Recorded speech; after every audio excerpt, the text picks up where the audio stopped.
Hey guys, in this video we'll go over how to get Paystub from Doordash.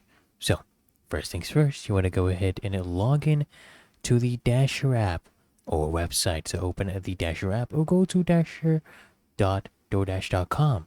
Go ahead and sign in with your Dasher account credentials, and then you need to go ahead and access your earnings. So tap on the earnings tab of the app, select the desired week or pay period.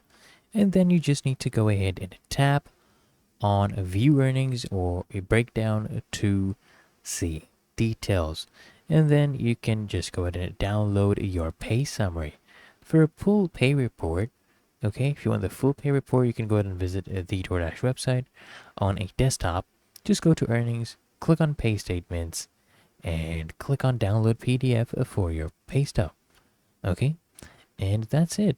And if you need a more official pay document, you can use this breakdown or link your account to Stripe for additional reports.